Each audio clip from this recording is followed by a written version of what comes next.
It's been 10 years since I last interviewed for a job, but here I am, 44 years old, looking for an opportunity to continue doing what I love. My name is Alex Price, and I'm a mechanical design engineer. I'm new on the block, and the truth is that this company used to be one of my main rivals.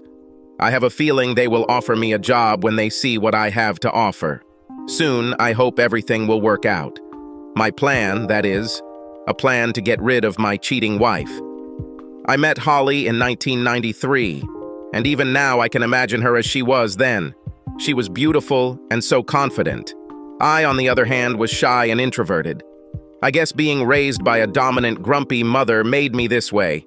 She was actively helped by my ugly sisters. Their names were Megan and Anna, and they bullied me throughout my childhood. Megan was the oldest and 13 years older than me. Anna was 10 years older.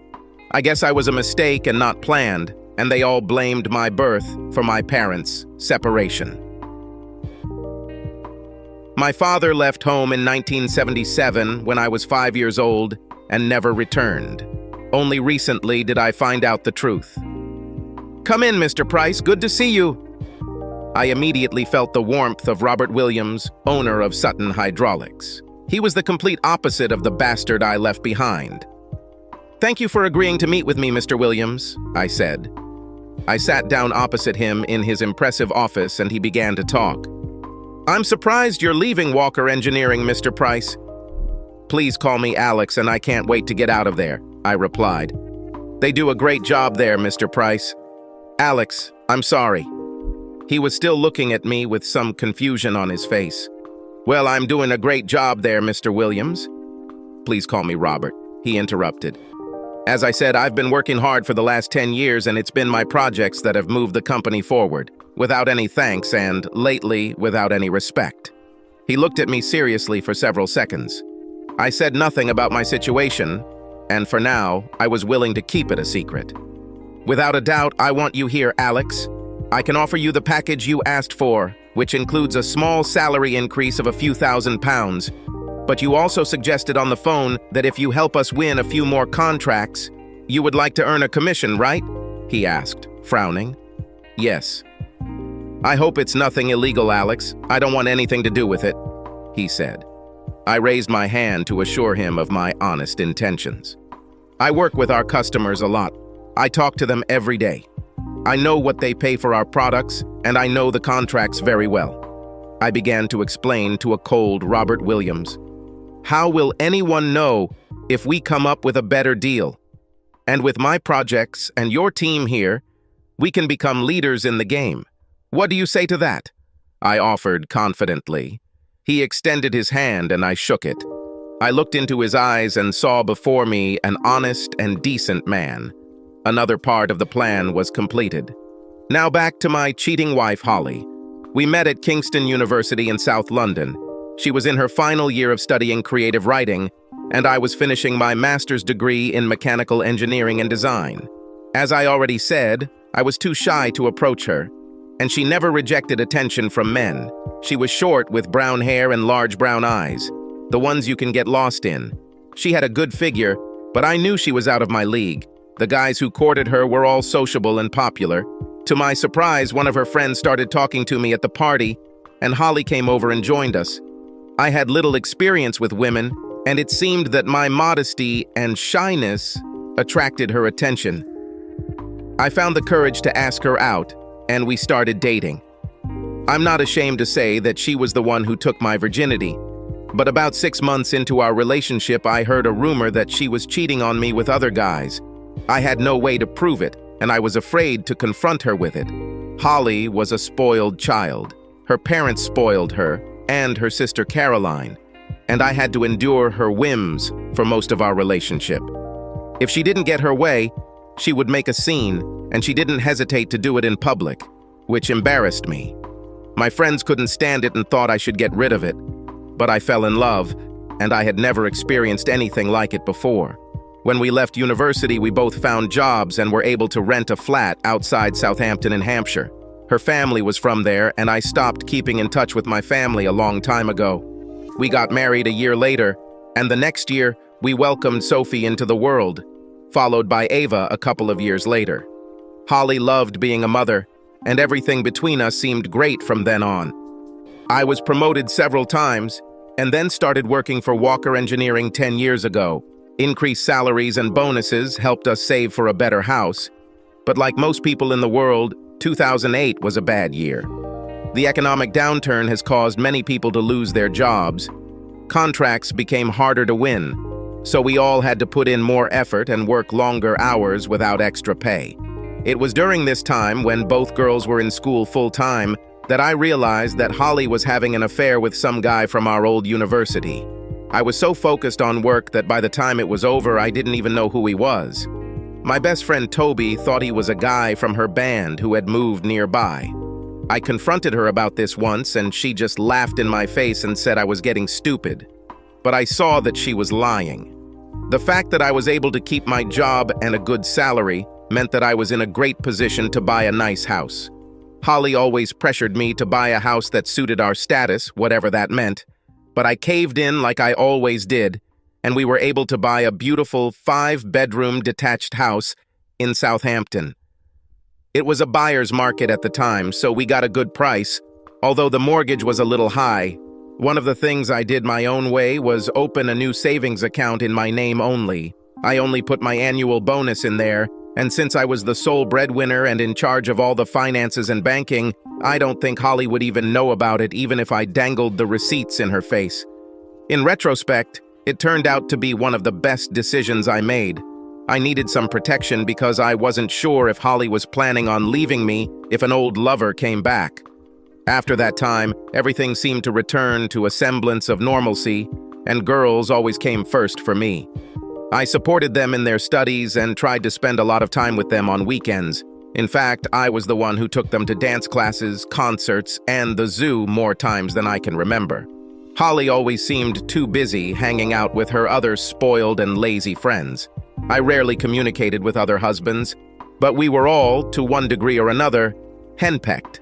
My friends sang "Under My Thumb" by the Rolling Stones to me when I canceled plans in favor of what Holly wanted to do. Even at work, the production guys made comments about my marital status, especially about Holly's control over me. Just a few months ago, everything came to a head. Ava had just left for university, and for the first time in 18 years, Holly and I were alone. Both girls attended our old alma mater, and as I finished unpacking Ava's things for the apartment she would share with her sister, she turned to me and asked why I was even with their mother. I was amazed because she had always been such a quiet girl, like her old father.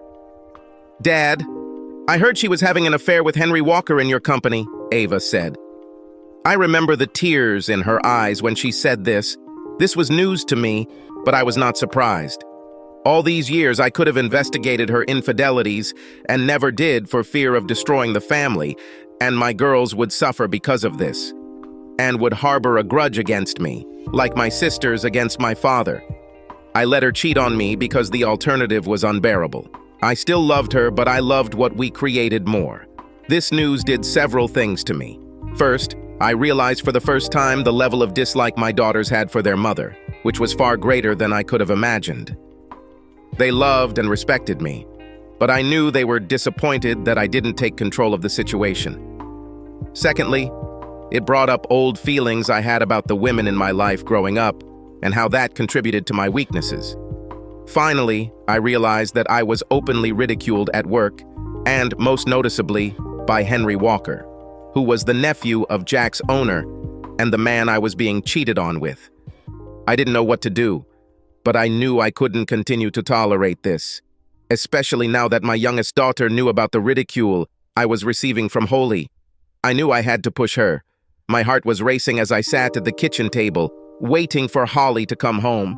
When she finally appeared, I found that I could not speak. She just looked at me with what I can only describe as apathy and contempt.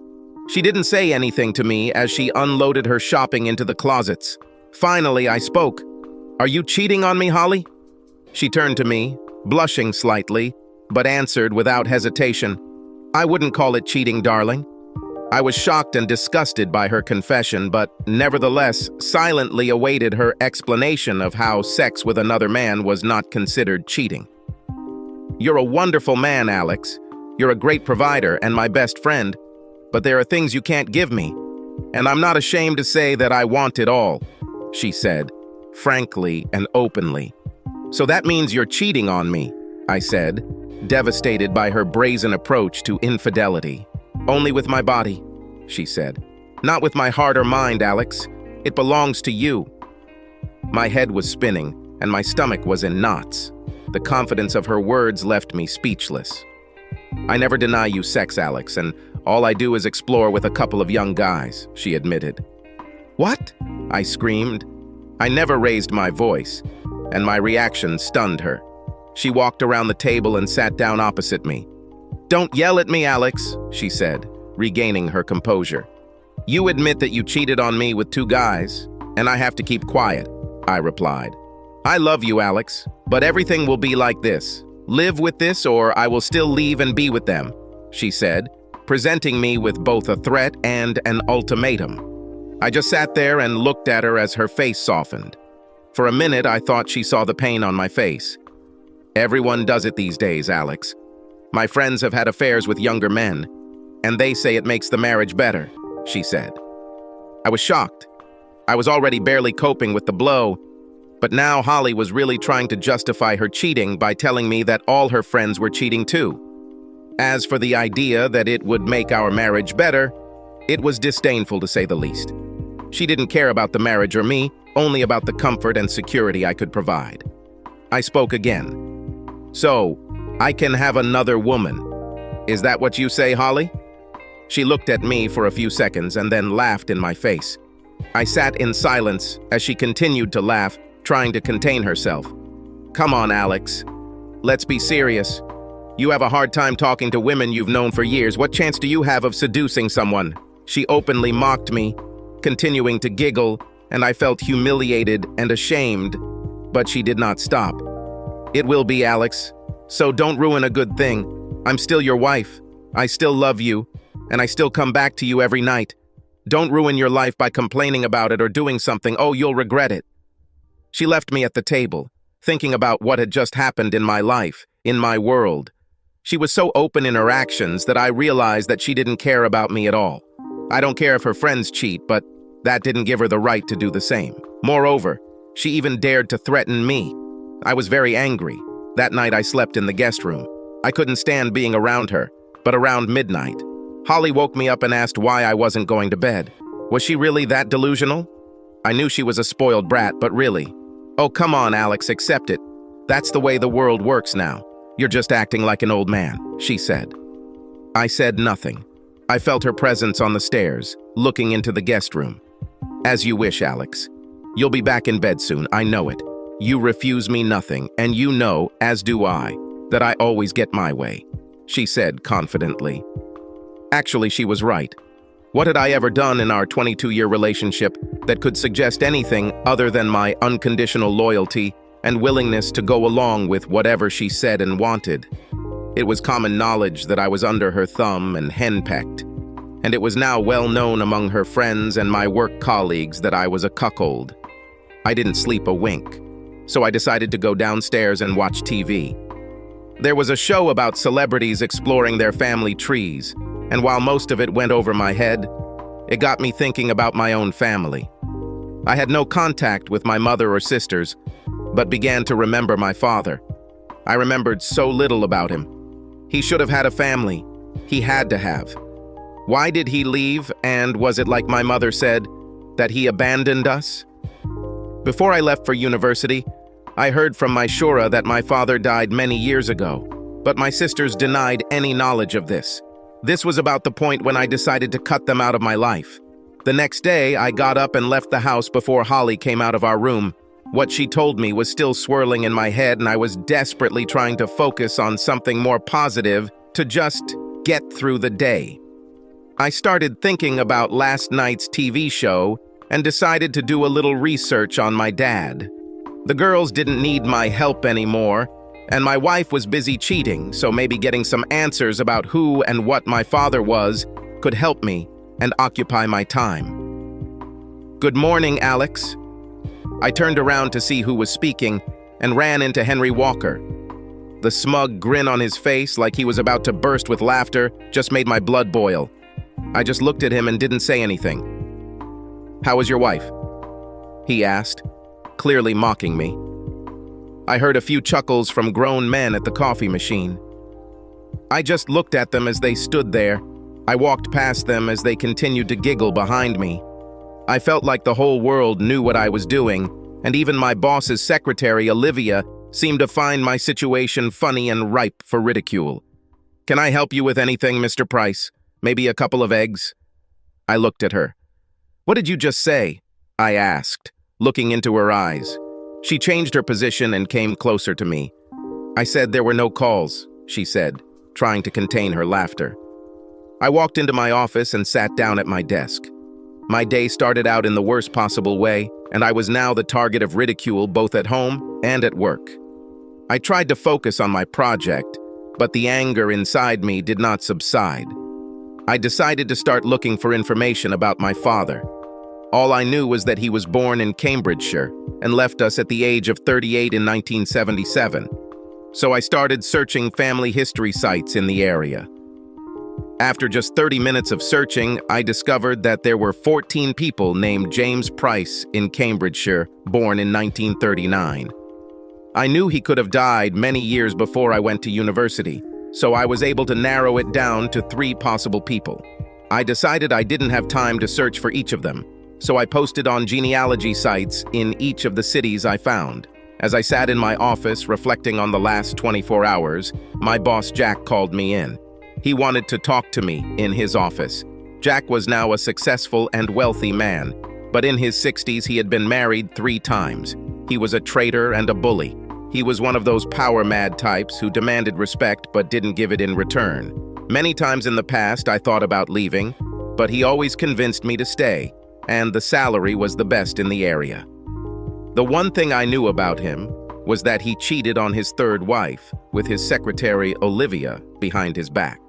"So, I heard these rumors about your wife cheating on you, Alex," he said bluntly. "With your nephew?" I answered sharply. "Well, yes, he's a cheat, that boy, it's in the family," he said, laughing while I remained silent. "But here's what I want to talk to you about. I don't want this to affect the business, and the family comes first. After this, Alex. So if you have problems, then you will have to leave the company. Understand?" He spoke to me like an old teacher, disciplining a child. I bit my lip as his eager secretary, Olivia, languished at the door. No doubt she was collecting some information to distribute to her friends at work. As I turned to leave, I wondered why a young woman like Olivia would degrade herself to having to deal with a dirty old man like Jack Walker. As I passed her, I heard giggling again. I lowered my head and walked out. As the door closed behind me, I heard an explosive laugh, which was obviously at my expense. As I returned to my office, I realized that being here was not doing me any good. I paid for my daughter's education, and now I was simply funding my wife's infidelity. I was a pretty simple guy. I liked my gadgets, but I could do without a big house. Most of my living expenses were due to Holly's excesses. Weekly visits to the hairdresser and manicure, her car and phone, plus other unnecessary luxuries. I was usually happy at work. It was my creative outlet, and I was very successful. I was the one who designed many of the parts that were made and sold here, and I was confident that I could find decent work elsewhere. They just thought I was too weak and, well, they were right. I was not the conflict type and never created problems because I was happy. I was good old Alex, the henpecked engineer that everyone could step on. I looked at the screensaver of my family on vacation, scrolled my mouse, and a page opened to my email. I had a message waiting, and it was from a woman named Jennifer Holmes from the Cambridge Genealogical Committee. I was amazed at how quickly they responded, and I clicked and read the message. I was amazed. Jennifer read my message asking for information about her father and contacted a woman who claimed to be his niece and who had searched for information about her family tree on the same site many months earlier. Her name was Rachel Murray, and she was my cousin. I sent my number to Jennifer and asked if Rachel could contact me. I left work feeling a little better. As I walked through the door, I smelled dinner. I left my bag in the hallway and walked into the kitchen, where Holly was busy preparing food. We were able to mutter a greeting to each other, but ate in silence. During dinner, Holly tried to make eye contact with me, but she must have known that I was still angry. Until this evening, I had never gone several hours without giving in and letting her get out of it or have her way. She broke the silence. "Can we talk about last night, Alex?" she asked humbly. "What's there to discuss? You said everything last night. I'll either put up with it or else, right?" She looked at me for a few seconds with a look of regret on her face. This didn't last long as she took a deep breath, cleared her throat, and continued, "You're a wonderful husband, and you've never denied me anything, so please don't deny me that either, Alex." She almost begged, as she always did, to get what she wanted. "If I'm so wonderful, why are you cheating on me? Why are you making a fool of me?" I asked honestly. She hesitated and simply waved me off. She didn't have an answer. She was just being selfish, and I was tired of it. There was nothing more I could do to make her happy. The hours I worked to pay the bills and give her everything she wanted, and all I received in return was disrespect and ridicule. I drove a 12-year-old Range Rover so she could drive a car no older than 2 years. "Listen, Alex, I have needs and you just can't meet them. So either you suck it up, like I know you will, or you lose me to a younger man." "You mean Henry Walker? Just call him by his name, Holly. Everyone already knows he's sleeping with you," I interrupted. "Okay. Yes, Henry and I are lovers. He's basically your boss, Alex, and one day he'll take over the company from his uncle," she said bluntly. "So he gives me what I need now in bed, and if you don't adjust and accept the device, then I'll go to him and he'll give me everything else I want and need." As usual, I didn't say anything. I just got up from my seat and went to my office. I really wanted to hit something or someone, but instead I collapsed into the chair at my desk and screamed into my hands. Tears began to flow, and I wished I could be anywhere but here right now. I found a tissue and wiped my eyes when the phone rang. I picked up the phone and heard an unfamiliar voice on the other end. It was Rachel. We talked for about an hour, and when I hung up, everything else disappeared from my mind and I had a huge smile on my face. Rachel was thrilled that I decided to look into my father's story, and she had a lot to share. She spoke at 100 miles per hour, and I had a hard time catching everything she was saying. I found out that my mom actually kicked my dad out of the house, so she lied to me my entire childhood. Unfortunately, he died in 1983 when I was only 11 years old. He died of alcohol poisoning, and his mother, my grandmother, always blamed my mother for his character and state of mind after he left us. Rachel said that he always wanted to come back into my life, but he was stopped. We agreed to meet at her home in Cambridge over the weekend. I was excited, and I knew a break would be good for me. The rest of the week passed slowly. At home, everything remained the same, and at work, I was constantly ridiculed behind my back. Henry and his friends thought it would be funny to hang underwear on my office door. I looked at Olivia, and she didn't say anything. There was a note inside the underwear that read, "Please return to your wife." I crashed. I cried that day too. I wanted to blame everyone but myself. I was glad when Saturday arrived. I told Holly I was going to meet a friend in London, and she didn't seem to care what I was doing. I assumed that she would cheat on me, so my absence would make things easier for her. The trip to Cambridge was tense. The M25 was a nightmare as usual, and I found Rachel's house an hour later than planned. This didn't seem to bother her, as I was greeted with the best hug I've had in years. I met her husband, Greg, and their 2 young children, Grace and William. After the formal greetings, we moved on to talk about my father and my new family. Rachel had such a warm and selfless personality, and she and Greg interrupted each other while finishing each other's sentences.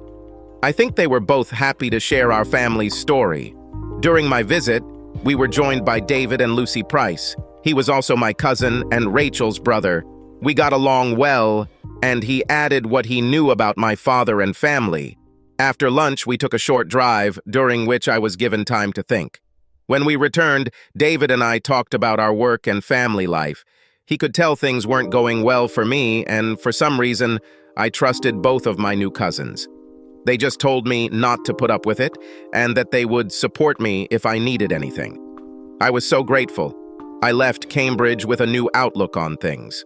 I was lied to and treated so poorly for so many years that knowing that I had a completely different family who showed me more kindness and honesty in one day than most people I have known my entire life gave me hope. I needed to figure out my life and get back to happiness. Not just for myself, but for my girls, my friends, and my new family. When I returned home, it was already after 24, and Holly was just getting ready to go out somewhere. "Where are you going, Holly?" I asked. "With friends." "Do you mean Henry or Max?" I asked sharply. She looked at me, surprised how I knew the name of her second lover. I gave her a knowing look. "Oh, don't start all over again, Alex," she begged, seemingly indifferent to my feelings. "Please, Holly, I'm asking you to stop this and be my wife." "Stop being stupid, Alex. I am your wife and always will be. Don't deny me my pleasures and I will make your life easy. I will be back by midnight."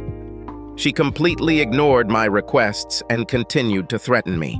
She walked toward me with open arms, so I turned my back to her. She said nothing to my obvious dismissive gesture and simply picked up her Prada purse and headed for the door. "Again, Holly, as your husband, I ask you not to do this." My voice became stern. She stopped and looked at me, as if asking herself who this guy was and who he thought he was talking to by speaking to me in that tone. It only lasted a second before she started laughing again. "What are you going to do, Alex? Leave me? You'll never have the courage to do that. We both know you'll always be here for me." I was dejected. I lowered my head as her words echoed in my head. "No balls for me. Deny me my pleasures." I always knew she was a spoiled brat. Her parents took care of that. I knew I treated her like a queen while I was the workhorse. I knew she was selfish, but I always believed that she loved me more than anything in the world. I knew I was a fool, and I knew I had been one for too long. This needed to end, and I needed to make a plan to do it. I didn't waste any time getting started. I needed to find a way to destroy the last vestiges of affection I had left for her. And I think I found a way. I found the box I was looking for and a specific picture inside that box. This was the only gift from my mother and sisters. I didn't think it would work, but I cut out a photo I had of Holly's face and pasted it next to them. I have no love left for them, and adding Holly's grinning face to the photo might have helped. I placed it on the table next to the monitor in my office. I finished around 12:45. I've pretty much thought through what I'm going to do in the short term. I had an idea of when I would leave, but it could take a few more weeks. I had time because Holly didn't expect me to leave. It might not work, and I would definitely need help to pull it off. But by this time, I had convinced myself that I would see it through. I heard someone stumble through the door, and when I stood up to look out the window, I saw Henry Walker's car drive away. I heard her coming up the stairs, so I quickly erased my history. In the future, I will have to use incognito mode. I waited for her to enter our bedroom before walking down the stairs to make myself some coffee. I sat on the couch and thought about my future away from this place. And honestly, without my daughters, I knew it wouldn't be that bad. I thought I'd try to get closer to them. It's Monday morning, and I came to work with the clear understanding that I wasn't going to lay another finger on it. Even if Jack Walker fires me, I don't care. I walked to my office, not paying attention to the ridicule and comments addressed to me. I was going to get even with these scoundrels, and I knew that my anger would somehow help me get through this. I managed to arrange a meeting with the bank at 13 Roxaux, and until that time, I calculated my finances in preparation. It was a long step, but if everything had worked out and the right people had helped me, I would have come out of this situation almost unscathed. The meeting went as planned, and I was able to close my savings account and remove my name from the joint account.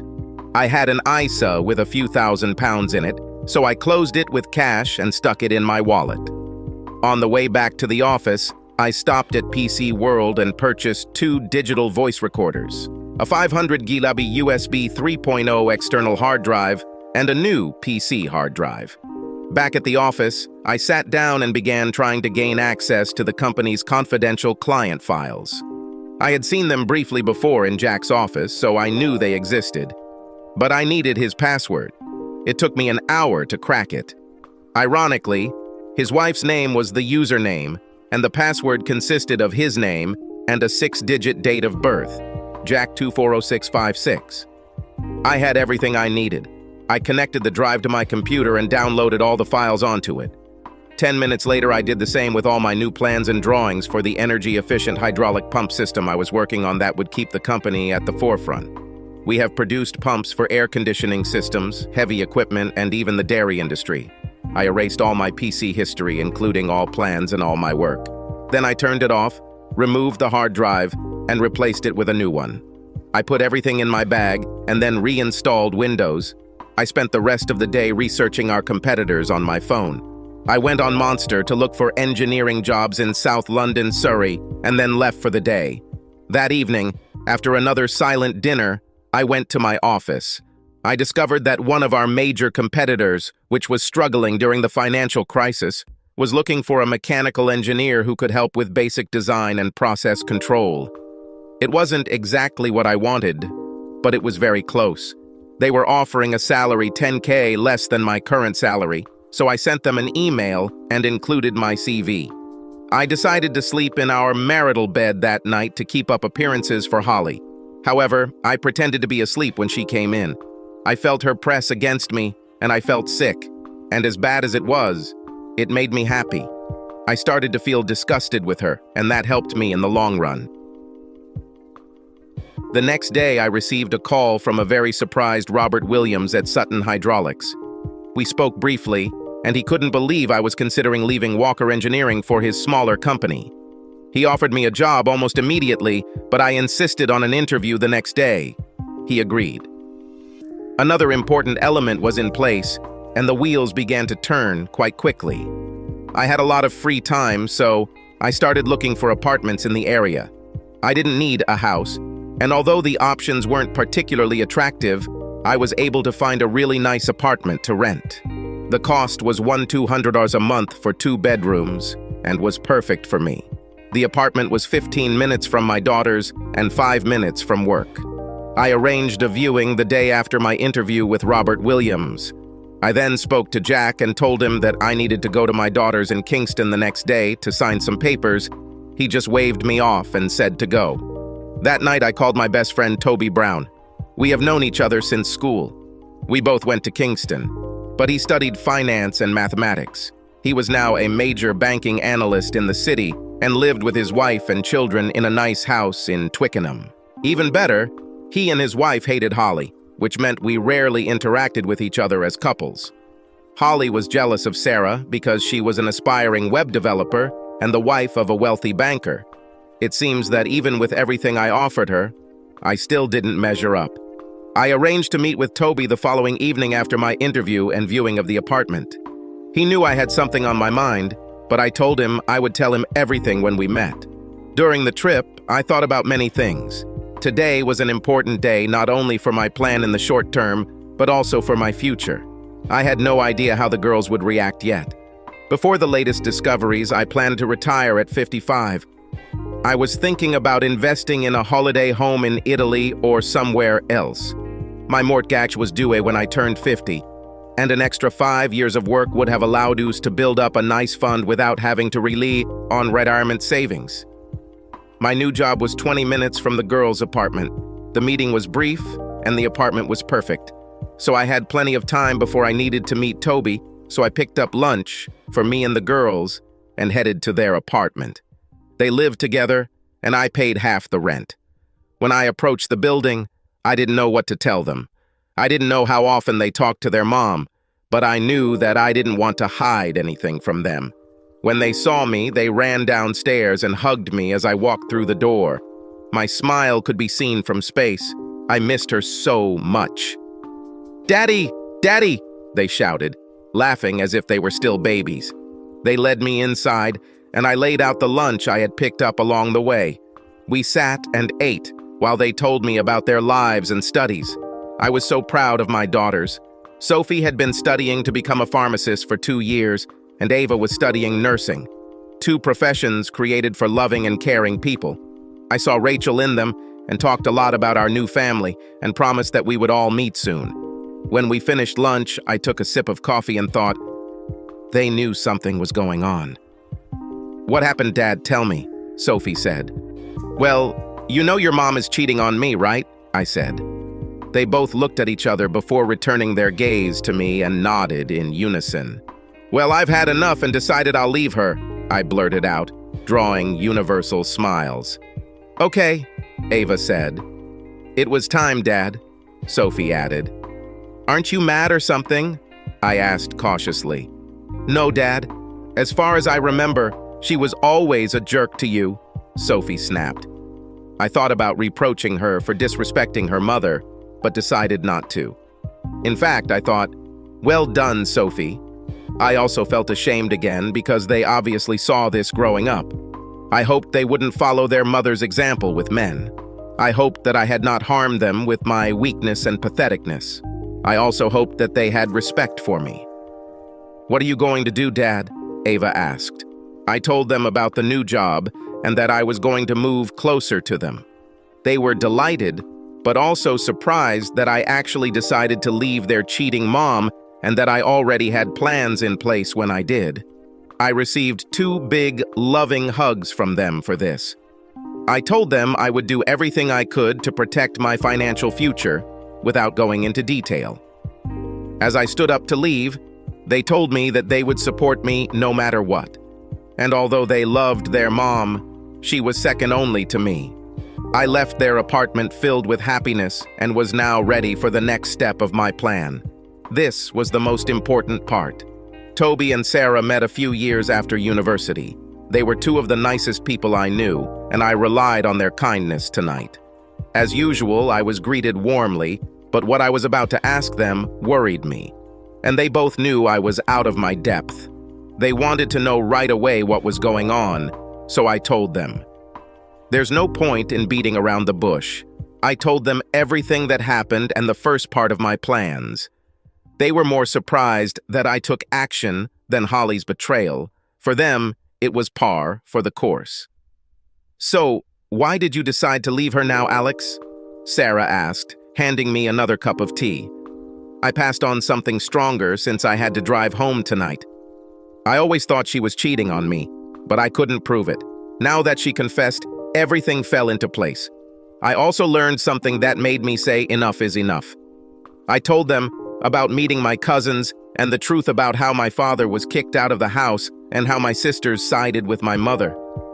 My dad was just like me, or rather I was just like him, but this time my girls are on my side. "So did this discovery motivate you to finally stand up for yourself?" asked Toby. His face showed concern. "No. I was taken to my father's grave. At first I was hesitant, but I was able to put down flowers and say a few words. It was then, looking at the inscription on the stone, that I became dumbfounded. Then I knew I had to leave," I explained. "What was there, Alex?" they asked in unison. "There was a picture of a rose, and under it, it said, 'In loving memory.' There was his date of birth, and under it, it said how many years he lived." There was silence for a moment before I spoke again. "He died at the age of 44, the age I am now." Both Toby and Sarah shuddered involuntarily at the news, and I knew they understood. There were times when I could have resorted to alcohol like he did, or killed myself like my grandmother thought he did. I had a choice. Be like him or fight, I said confidently. I decided that I'm not going to kill myself trying to be a perfect husband and being bullied and ridiculed at the same time. At that moment, I felt weaker than I had in weeks. Admitting to my friends how rock bottom I was harder than I expected. Toby brought me out of this state. "What do you need from us, Alex? Please say no if it's too much. But I have a plan to protect myself and—" "Break off this bitch," Sarah intervened. I smiled and nodded. Sarah did seem to have a tough side. When I suspected she was having an affair in 2008, I opened a separate savings account and put all my bonuses and any spare money there. Also, luckily, the only way I could get a mortgage for the amount I needed was if I applied for my name. Holly had no real work history, so it was easier to apply myself. I knew that if anyone could follow my thought, it would be Toby. My savings with interest are now $6,800. I have $120,000 left on my mortgage, but the house next door has sold for over $500,000. Toby, I need you and your connections to help me get a short-term loan for the other $60,000. I want to pay off the mortgage before the divorce, when I get divorced. Why? That means she can claim half, Sarah said. Well, other than the 60-odd thousand savings I'll keep, she might still be fighting for half of it. But that's where you come into play, I said, pausing for a second. I want you to register a new company. What's it like to register a new company? Toby interrupted.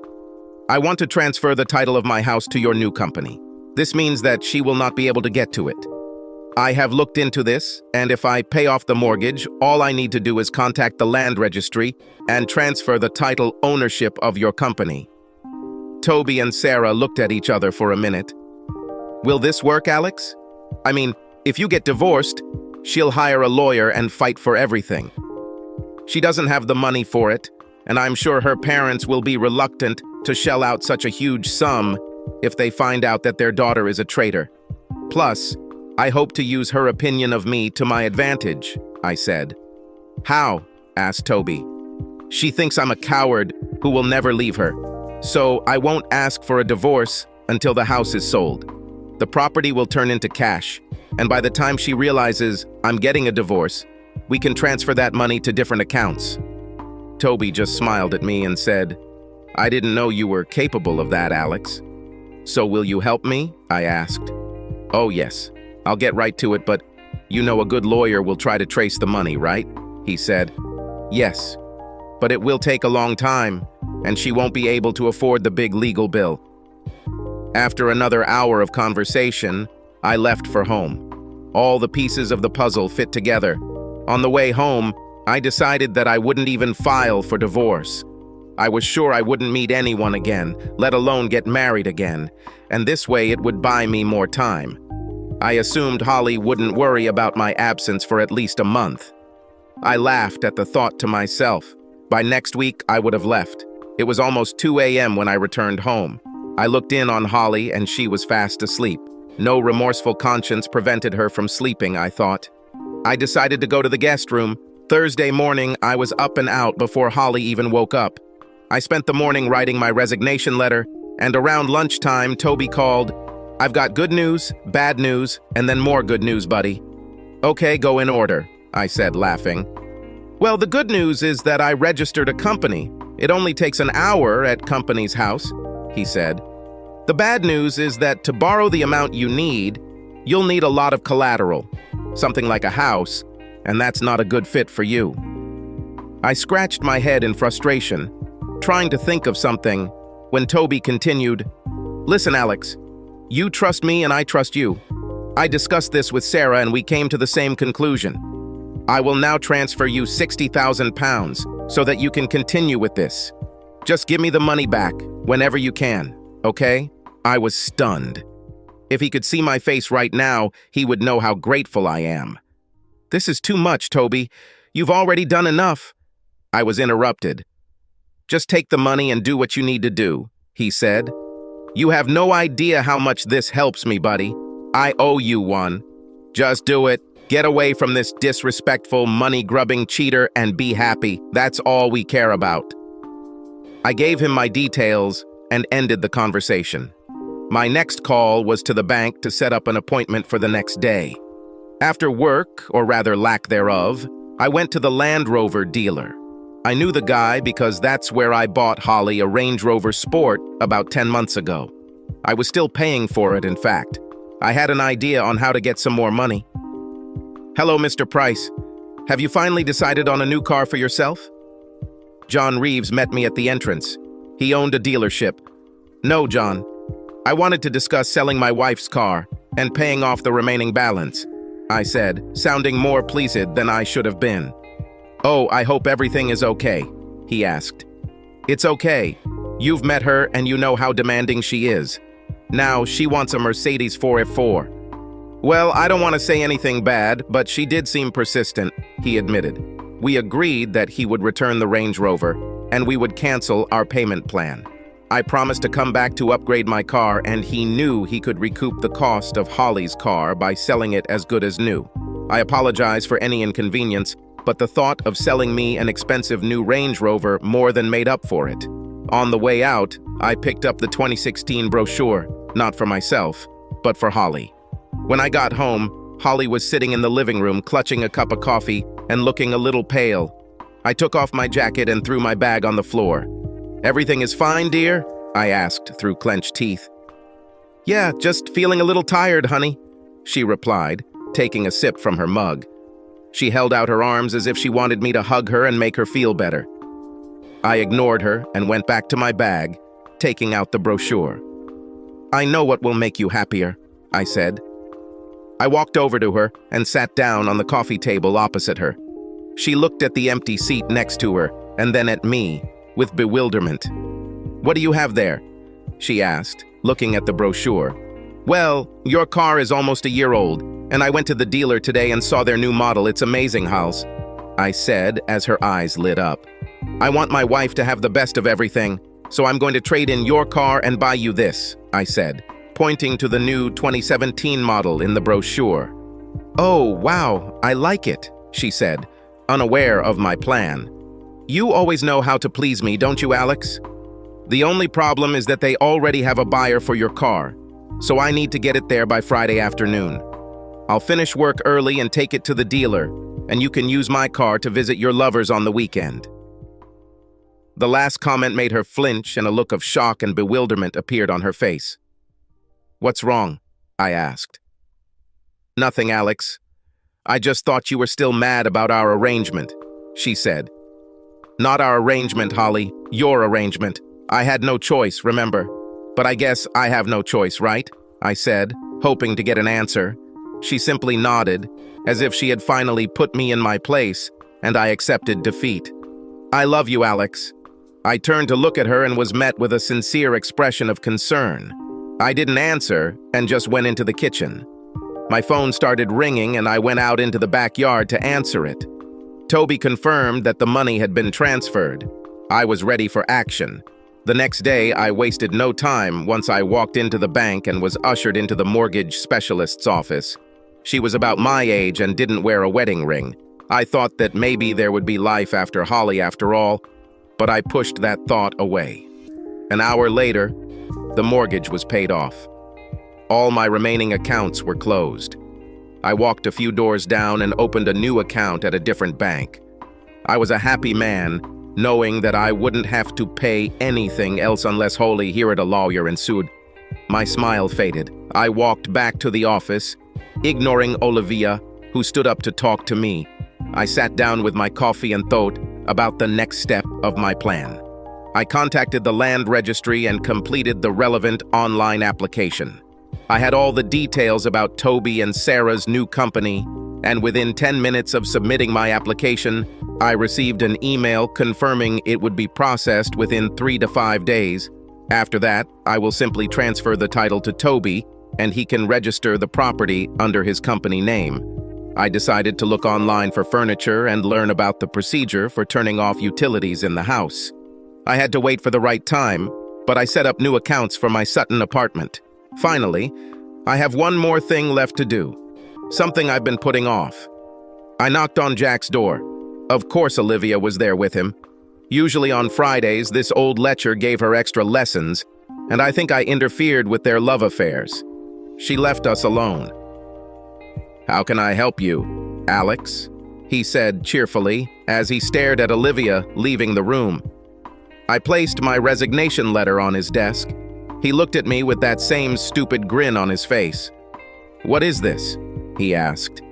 "My resignation," I replied. "I think it's best if I leave immediately. Considering the situation between our families, I doubt you'll want to keep me here for long."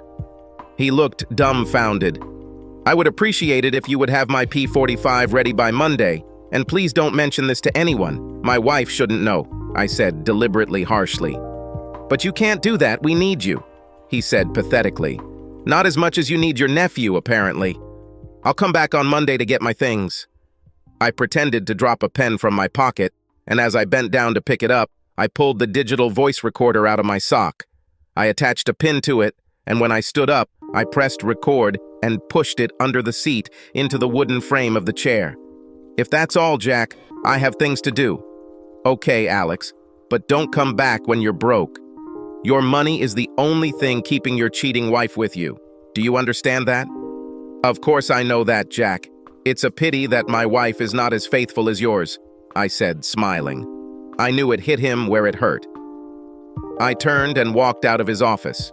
An hour later, I drove home and took Holly's car and registration certificate. I went to the dealer and left her car. Luckily, John Reeves offered to take me home and I happily accepted. When I got home that night, Holly was sitting at the kitchen table with large red bags under her eyes. I knew she was crying. What's going on, Hos? I asked with apparent sincerity. We need to talk, Alex, she said, inviting me to sit. For a moment, I thought I had been exposed. I felt a surge of horror. What's happened? I asked again. I went to the doctor today and got a diagnosis. She hesitated. Many thoughts ran through my head. If this was serious, what kind of person would I be, leaving a seriously ill woman as I had planned? I have... She stuttered. Just tell me, Holly, what is it? I begged her to speak it out. I have gonorrhea, she finally said, bursting into tears. I laughed. God, how I laughed. And she just looked at me angrily. It's not funny, I feel so ashamed. I turned to her and she looked pathetic. It must have been humiliating. Well, I know I don't have it because I haven't touched you in over a month. And ever since I found out about your cheating, I've been using protection, I said, trying not to be too obviously proud of it. Oh, so if you're okay, that means it's normal? She fell silent. Just take your meds and you'll soon be back on your feet. Oh, I mean, on your back. If looks could kill, I'd already be dead. Just find out who gave it to you and tell him to go see a doctor before he spreads it further, I said, standing up and leaving her crying at the table. That night, I slept well for the first time in months. Of course, I slept in the guest room. It wasn't worth the risk of having an infected wife. Saturday morning, I felt great. A good night's sleep definitely helped, and I went into our bedroom to wake Holly up and tell her I would give her some space to rest and recover. I'm going to the girls. I'll tell them he from you. Just rest, okay? I said, trying to be as nice as I could pretend to be. She smiled at me and asked me to hug her. I gave up, but did it without enthusiasm. When she loosened her hug, she must have sensed that something was wrong with me. She looked at me sadly and said, "You think I'm disgusting, don't you?" I didn't say anything, and suddenly tears rolled down her cheeks. I just want you to get better, that's all. Oh, Alex, I love you so much. I think I made a big mistake. I told Allison about my problem and she was horrified. At first I felt sorry for her, but she disappeared so quickly that it even surprised me. I realized that I had lost all love for the woman I had been married to for 21 years. Can she really disappear that quickly? Obviously she could because I was ready and her situation didn't change anything. I left the room without saying anything. He got into the car and drove away happy. Later that morning, I sat with the girls and told them everything that had happened. They were amazed, and I saw that they began to relate to me in a new way. I told them about Holly's little visit to the doctor, which they found funny. I shouldn't have laughed, but I couldn't help it. And it showed me that maybe the girls really hated her as much as I did. "What will she do, Dad?" Ava asked. "She'll have to move in with her grandparents or convince one of her lovers to take her in. I have a feeling those two scoundrels were only interested in sleeping with a married woman and showing off about it. I doubt they'll want to be in a relationship with her. What do you think?" I asked. They both just looked at me and shook their heads. That night, I stayed with Toby and Sarah, who were hosting a dinner with many of their friends and colleagues. Several single women my age were invited, and I felt confident enough to strike up a conversation with them. The alcohol helped me approach a woman named Amy, who was a friend of Sarah's, and as the drinks flowed, she even talked me into dancing. It was a fun evening, and I needed it. A night without thinking about Holly and the end of my marriage or my plans to leave her felt like a relief. When I arrived home late Sunday morning, I found Holly doing household chores. I walked into the living room, and when she saw me, she rushed towards me and hugged me. I just patted her on the back. "Where did you stay last night, Alex?" "I thought you were coming home?" she asked. "Toby and Sarah had a dinner party and I had too much to drink, so I ended up sleeping on their couch," I deadpanned. "That's not like you. Did you have fun?" she asked carefully, looking at me. I had to be careful not to give anything away, so I took out my phone and showed her some photos. Her face quickly turned red. "Who is this woman?" she asked angrily. "Oh, it's Amy. She's Sarah's friend. She actually made me dance. It was fun." I looked at Holly, who was looking at me angrily. The irony of the situation was incomprehensible to her. She was angry at me for dancing innocently when she was sleeping with someone every week. "Next time I want to go with you. I haven't seen the guys in a long time," she said, returning to her normal color. I went to the kitchen and put the kettle on. Holly followed me. "Are you getting by without a car?" I tried to fill the silence with small talk. "Fine. When will my new car arrive?" she asked. "They said it would be delivered on Wednesday." I turned around to see that she looked somewhat worried. "But if you want, you can come on Monday afternoon and pick her up." "I have errands, hair, and shopping with my sister on Monday," she replied, apparently not too concerned about not having a car. "Well, I can drive you into town to see my sister, and then you can have her take you to the dealer. Then you can drive back in your new Range Rover," I said with an excited smile. She smiled and walked towards me with open arms. I turned to the teapot, pretending not to notice her. Throughout the day, Holly hovered around me, and I really felt uncomfortable. She constantly tried to kiss me or hug me, and I constantly made excuses to leave. I think she got the hint because when I went to bed, I saw her crying again. "Good night, Holly." "Will you sleep with me tonight, Alex? I want to cuddle with you and have you tell me everything will be okay." I didn't feel anything. "Not until you get the doctor's clearance, Holly." "Sorry, but it's your choice," I said harshly. "When I get better, I'm sure I'll find a man who wants to be with me in bed." "I have a lot of lost time," she answered bitterly. I laughed to myself. It took longer than I expected, but here it is, and the witch is back. All the regrets from Friday night were gone. For the last 21 years, I would have believed her bullshit, but this time I ignored her tears and headed to the guest room. Last night in my house, she will be in the guest room. I was also glad she said those things. It cleared up any doubts I might have had. I looked at my fake photo of her and my sisters, and all I could feel was hatred for her. She was only sweet when she needed something and a bitch when she couldn't get it. I woke up early on Monday morning. Holly also woke up early for her 8:30 hair appointment, so I took her into town as planned. "Don't forget to take a taxi to the car dealership around 2 p.m. They are waiting for you," I said, ignoring her attempts to kiss me. I left knowing that this could be the last time I saw her. I was somehow afraid that this would not be the case, but I would do everything possible to make sure that it was so. Along the way, I called the mobile company and canceled both of our contracts. I stopped on the side of the road to pay the fine with my card. I was informed that the phones would be open until 5 p.m. Great. Next, I headed to the office to get my P45 certificate. I walked into the factory, and there was a heavy atmosphere. The news of my departure must have spread, and for a moment, I saw fear on their faces. I didn't know why. As I walked past the coffee machine where the usual suspects were gathered, I wasn't sure if Max and Henry knew they had both slept with my wife or not. But here they were both smiling at me and sharing jokes with other idiots. "Good morning, guys," I said cheerfully. "Good morning, Alex. How's your wife?" they said in response to the usual laughter. How it was still funny was beyond me. "Oh, not very well, I'm afraid," I replied. "One of you clowns gave her gonorrhea." I walked away in complete silence. and turned around to see their jaws drop and Max then shoot something at Henry.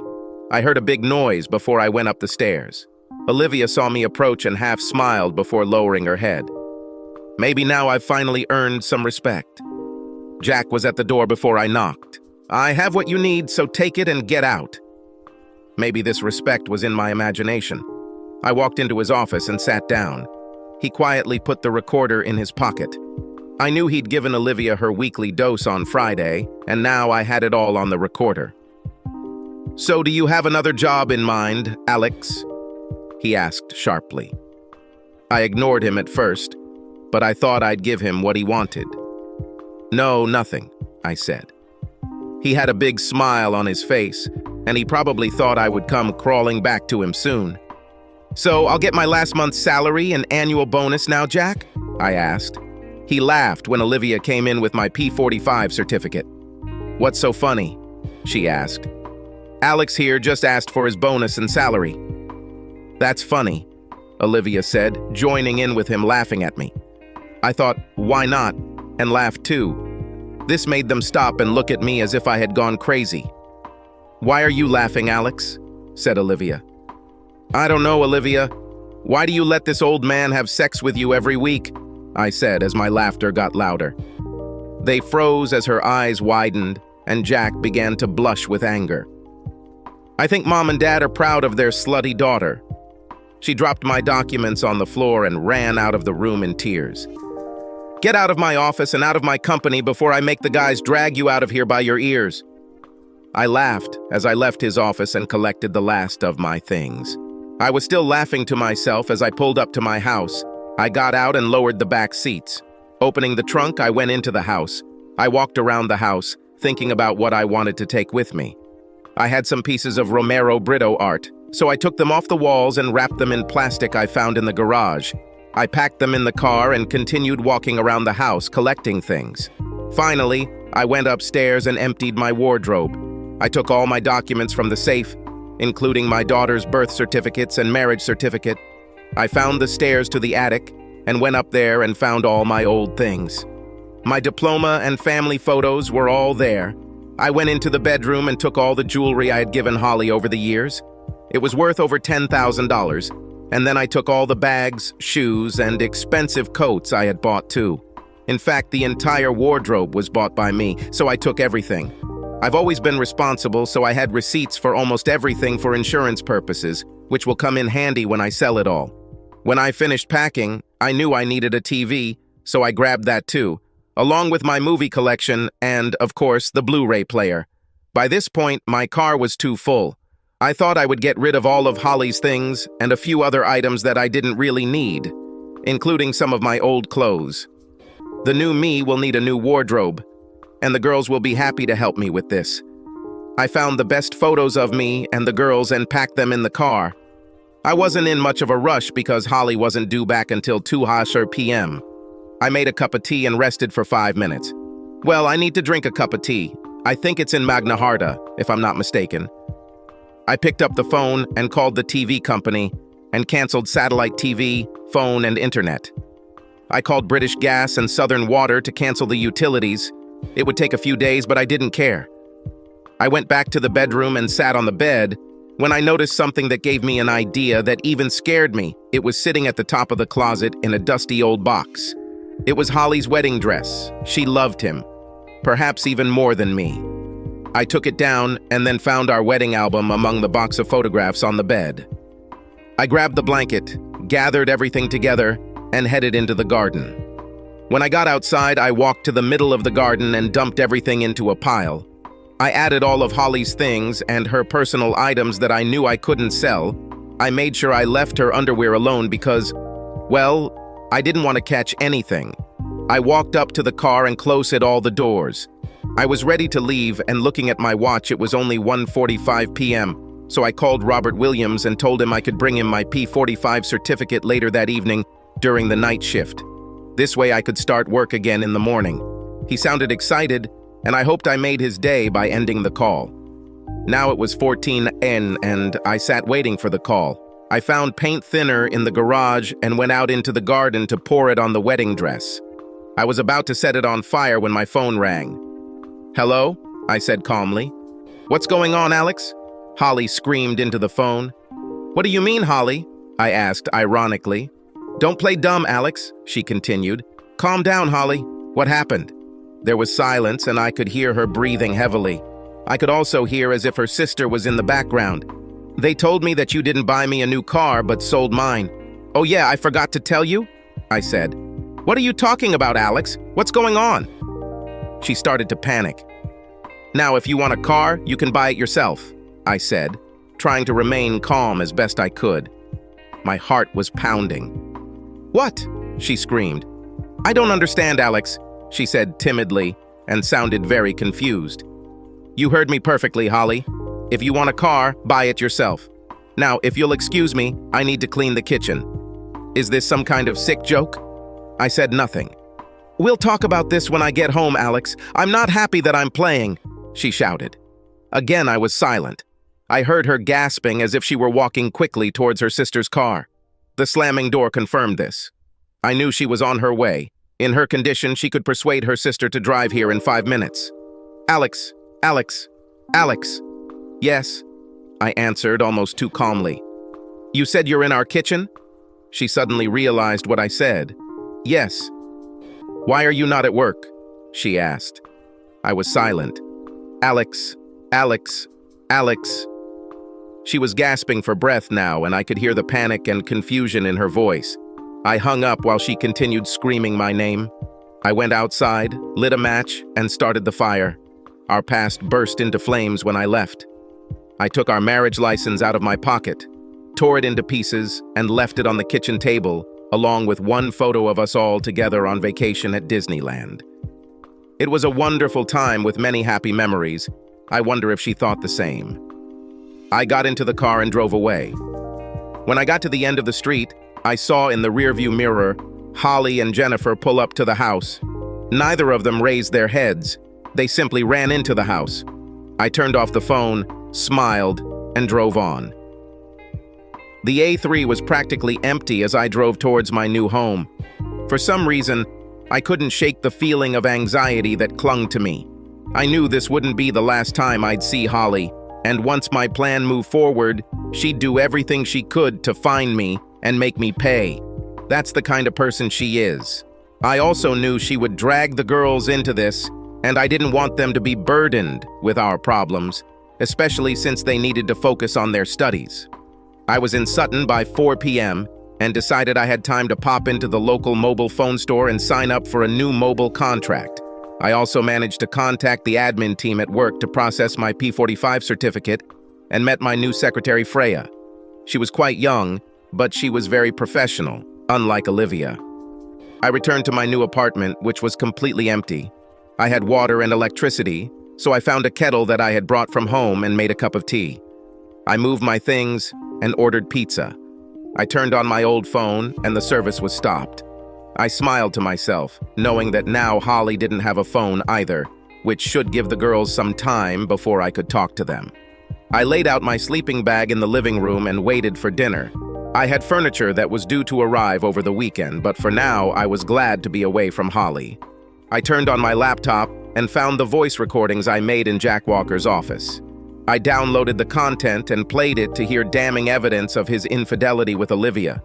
I took 2 flash drives and made a couple of copies. I wrote the addresses of Margaret Walker, Jack's wife, and Peter Lewis, Olivia's boyfriend, and then put a flash drive in each envelope. I'll deliver them to the post office tomorrow before work. Finally, I decided to call my daughter Sophie to tell her the latest news and ask her not to tell her mother where I was. To my surprise, she admitted that she had not yet spoken to her mother. Well, of course, she didn't have a phone to do it with. I furnished my apartment the following week and wasted no time at work, approaching Walker Engineering clients and convincing them to switch to Sutton. They saw what we were offering and quickly came over to our side.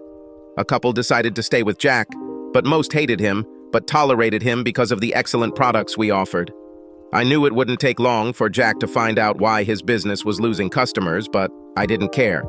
I also knew that with all the utilities shut off at my old house, Holly would understand that I wasn't coming back. There was no way she would be able to pay the bills, so I knew it was safe for Toby to begin the selling process. Sarah was excited to start the process, and by the end of the week, the signs were up. It was during this time that Ava contacted me. It looks like Holly moved in with her parents, and they weren't happy with how their little princess ended up a traitor. Holly, of course, wanted my blood and was furious at what I did to her. Strangely, it gave me great satisfaction, although I knew that it wouldn't end there. Over the weekend, I was invited to another dinner at Toby and Sarah's house. I was told Amy would be there and she was asking Sarah about me. I found out that she was divorced several years ago and had been alone since her husband left her a year before the divorce. She appears to have come out of the divorce well, receiving a house and full custody of the children, as well as financial support. Unfortunately, she has been skeptical of men ever since. Sarah told her my whole story, and ever since then she wanted to meet me. That's why they organized the previous dinner. She was 2 years younger than me and had 2 teenage children. I felt like I was being accommodated, but decided it couldn't hurt. Dinner went off without a hitch, and I felt completely relaxed for the first time since I'd planned to leave Holly. Amy understood what I was going through and didn't push me or make it obvious that she liked me. We got drunk, danced together, and at the end of the evening, we exchanged numbers. She told me to call if I needed someone to talk to, and I thanked her. I slept in Toby's guest room, but these hangovers were becoming increasingly difficult to bear, and coffee was no longer helping. On Sunday morning, good news arrived. After just a week on the market, I received 2 serious offers. I immediately accepted one of them for $550,000. I knew it might take some time before the deal was finalized, but I arranged the money as soon as it was finalized. I opened AITA accounts in the girls' names and then asked Toby to split the rest between several investment funds. I also paid him back and took a large amount of cash to keep in my home safe. I still felt the need to defend myself. The following week, I was pleased to learn from Toby that the sale could go through very quickly. I contacted a moving company and had them move things out of my old house. The girls called their mother and asked if she wanted anything, and now she was even more angry and threatening. I promised the girls that it would all be over soon. On Tuesday morning, I spoke with one of our new clients who was in a meeting with Jack Walker about a possible supply contract extension. He told Jack that he would be moving to Sutton Engineering, and Jack was not surprised. He also told me that Walker Engineering had to lay off 50% of its staff due to job losses. He also informed me that Mrs. Walker was filing for divorce from Jack due to his infidelity. I was absolutely not sympathetic, because in my head, I was already adding up the commission checks during the conversation. I didn't know what happened to Olivia and her boyfriend, but I knew that if Mrs. Walker got her package, he probably did too. And even if he did not receive it, it was probably already known why Mrs. Walker was divorcing her husband. I wonder what her friends and family think about her involvement with the old man. As reward for all the new work, I was given a brand new Land Rover Discovery HSE. I was already thinking about treating myself, but Robert and management were so happy with me and the direction the company was going that they gave me a car and quite a few thousand in commission. In fact, it was more than £30,000. I was looking out my office window, admiring my brand new car, when a familiar Ford Focus pulled into the parking lot. I froze, realizing whose car it was. It was Diana's car, Holly's mom. I sat in my chair and waited for the inevitable call. The bitch finally found me. The phone in my office rang and I picked it up. "Mr. Price, there's a woman at the front desk claiming to be your wife," said Freya, my secretary. "Tell her I'm in a meeting and will be down in an hour." 3 hours later, I looked out the window and she was still sitting there. I took a deep breath and decided to leave for the night. If she saw me, I'd have to deal with it. If not, I'd just drive by. I walked out the side door and headed to my car. I was just about to get into the car when I heard the brakes squeal, and before I knew what was happening, she pulled up behind me and blocked my exit. She jumped out of the car and stormily approached me with a face full of anger. She looked terrible. Her clothes were clearly her sister's old clothes, and it seemed that she hadn't combed her hair for weeks. "I hate you. I hate you," she screamed, trying to hit me but missing. Yeah, I hate you too, Holly. So say what you need and get out of my life, I said, trying to stay calm. She just looked at me with tears running down her cheeks. You ruined my life, you bastard, she said, sobbing pitifully. I was silent. I just kept listening. You destroyed all my things, my wedding dress and my clothes. Everything was just about her, and why am I not surprised? Then you canceled everything, forcing me to move in with Mom and Dad, she continued. She just looked at me, waiting for me to say, "Is that all, Holly?" I asked. "You are nothing. What do you want to say in your own defense?" she screamed. I thought for a second before inviting her into the car. She was stunned, but I didn't want to be a public spectacle anymore. When we sat down, I saw how bad she looked. She looked like she was getting older, and I thought all that plus the STD was affecting her appearance. "Please come home, Alex. Let's forget about all this. I will forgive you." What did she just say? Are my ears deceiving me? "Do you forgive me?" I asked, hoping that I had misunderstood. "Yes, Alex. I will forgive you for destroying my things and my life." "Are you out of your mind, Holly?" I asked. She just looked at me like I was crazy. "You openly cheat on me and disrespect me when I gave you everything, and you have the nerve to say you forgive me." But I thought, "No, Holly, you're only thinking about yourself. I'll never be with you again, so go away and be with one of your lovers," I said coldly. She shifted nervously in her chair, and I knew. "I guess once you suddenly became single, they decided they didn't need you anymore," I asked. "They accused me of having an STD and said I was just entertainment. They said they would never want me as a girlfriend because they are traitors." For a moment even I thought it was harsh, but she chose her own path. "Well, that was obvious, Holly. Go find someone else. My friends treat me differently now after our separation, and their husbands have started to question their fidelity, which means I have been rejected. I may be a bad influence if you can believe it." The word partition stuck in my head. I knew that meant I was still involved with her, and that made me sad. "My parents are outraged, and people in town found out about my STD, no doubt thanks to my so-called friends and lovers. And now some of the factory employees have lost their jobs, and I'm to blame for that too. The truth is that she is partially responsible for all the bad things that happened to her. But I felt sympathy for her. She was wrong, and she was paying a price for it, but what was that price? She had a wonderful life and ruined it because of greed and disrespect. However, I knew I needed to move on. I have nothing left, Alex. I need you, and I want you back in my life. I have no money and no job. When will I get my share of the sale of the house? Here it is. You never told me you loved me. You just need me, Holly, but I don't need you.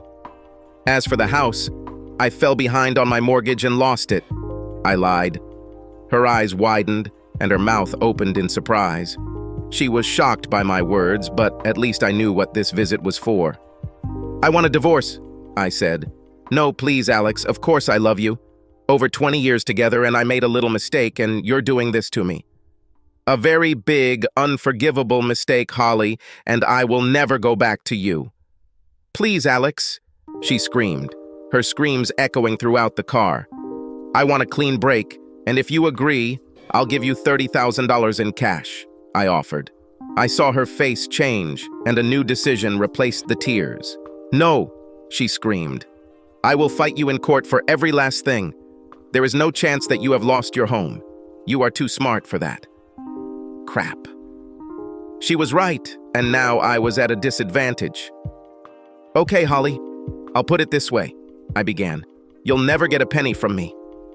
She turned her hips and came face to face with me. "I will fight for everything and more, Alex.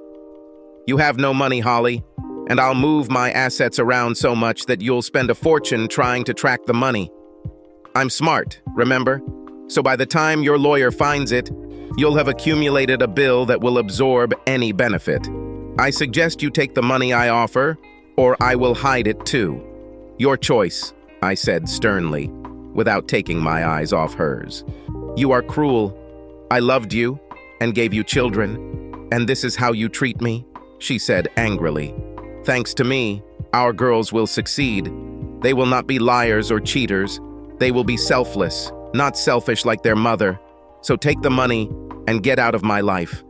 My anger started to show, and she looked at me as if I was a stranger. Okay, she blurted out.